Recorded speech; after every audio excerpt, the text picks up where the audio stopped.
Hi டுட்டூஸ் கிச்சனில் இன்றைக்கி வெண்பொங்கல் எப்படி பண்ணுறதுன்னு பார்க்கலாம். அதுக்கு தேவையான இன்க்ரீடியன்ட்ஸ் நான் இன்றைக்கி 1 டம்ளர் பச்சரிசி எடுத்திருக்கேன். 1 டம்ளர் பச்சரிசிக்கு அரை டம்ளர் பாசிப்பருப்பு கரெக்டாக இருக்கும்.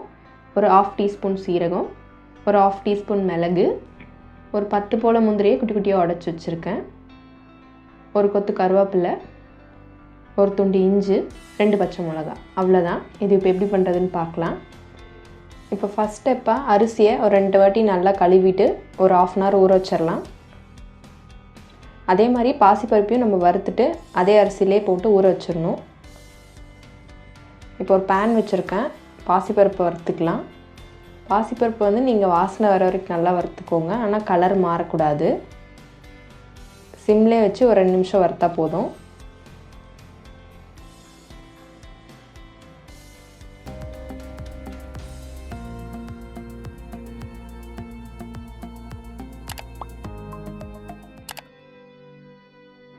பாருங்கள், நல்லா பருப்பு வாசம் வர வரைக்கும் வறுத்தாச்சு. கலர் எதுவும் மாறதுக்கு முன்னாடி நம்ம ஆஃப் பண்ணிட்டோம். இதையும் ஊற வச்ச அரிசிலே போட்டு அரை மணி நேரம் ஊறட்டும். இப்போ அரை மணி நேரம் ஆயிடுச்சு. ஒரு டைம் அந்த அரிசி பருப்பு ஊற வச்சதை இன்னொரு டைம் கழுவிட்டு நம்ம குக்கரில் சேர்த்துக்கலாம். தண்ணியை நல்லா வடிச்சிட்டு சேர்த்திக்கோங்க. 1 டம்ளர் அரிசிக்கு நான் 2 டம்ளர் தண்ணி வைப்பேன் எப்போவுமே.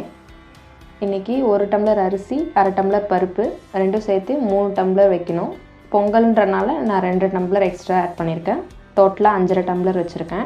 உங்கள் வீட்டில் சாப்பாட்டு அரிசிக்கு நீங்கள் எந்த அளவுக்கு தண்ணி யூஸ் பண்ணுவீங்களோ அது கூடவே 1 இல்லைன்னா 1.5 அளவுக்கு நீங்கள் தண்ணி வச்சுக்கோங்க.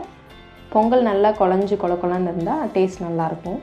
இந்த டைமில் பொங்கலுக்கு தேவையான உப்பு சேர்த்துக்கலாம்.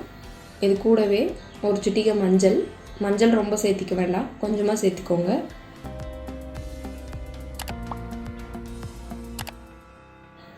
இப்போ குக்கர் மூடி நான் யூஸ்வலாக 4 விசில் வைப்பேன். இன்றைக்கி ஒரு 2 விசில் எக்ஸ்ட்ரா வச்சுக்கலாம். நீங்களும் அதே மாதிரி ரைஸ்க்கு எப்போவும் எவ்வளோ வைப்பீங்களோ அதை விட 1 விசில் 2 விசில் எக்ஸ்ட்ரா வச்சுக்கோங்க.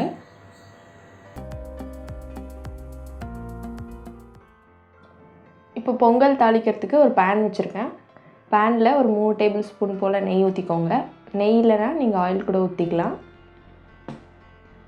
இப்போ அது உருகினதும் அது கூடயே இஞ்சி, கருவேப்பிலை, மிளகு, சீரகம், முந்திரி எல்லாத்தையும் நல்லா 2 நிமிஷம் போல் மீடியம் ஃப்ளேமில் வறுத்துக்கோங்க.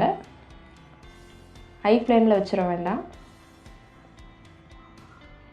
ஒரு 2 நிமிஷம் ஆனதும் இது கூடவே 2 பச்சை மிளகா ஆட் பண்ணிக்கலாம்.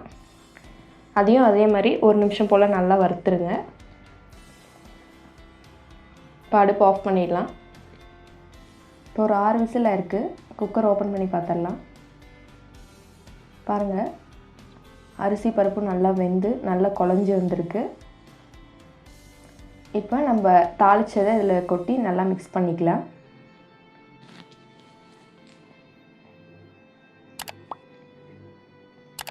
இப்போ குக்கர் சூட்லேயே ஒரு 5 மினிட்ஸ் அப்படியே மூடி வச்சுருங்க. அப்போ பொங்கல் கொஞ்சம் இறுகி சாப்பிட்றதுக்கு கரெக்டாக இருக்கும் நமக்கு. இதில் காரத்துக்குன்னு நம்ம பெப்பரும் பச்சை மிளகா தவிர வேறு எதுவும் சேர்க்கல. அது ரெண்டுமே நமக்கு நல்ல ஃப்ளேவர் கொடுக்கும், டேஸ்ட் சூப்பராக இருக்கும். அவ்வளோதான், சுட சுட வெண்பொங்கல் ரெடி ஆயிடுச்சு. நீங்கள் இதை அப்படியே கூட சாப்பிட்லாம். இதுக்கு சைட் டிஷ்ஷாக தேங்காய் சட்னி இல்லை சாம்பார் கூட சாப்பிட்லாம், நல்லாயிருக்கும். நீங்களும் இந்த ரெசிபியை ட்ரை பண்ணி பாருங்கள். ட்ரை பண்ணி பார்த்துட்டு எனக்கு கமெண்ட்டில் சொல்லுங்கள். தேங்க்யூ. இந்த வீடியோ யூஸ்ஃபுல்லாக இருக்கும் நம்புகிறேன். தொடர்ந்து நம்ம சேனலை சப்போர்ட் பண்ணுங்கள். உங்கள் டவுட்ஸை கமெண்ட்டில் கேளுங்க.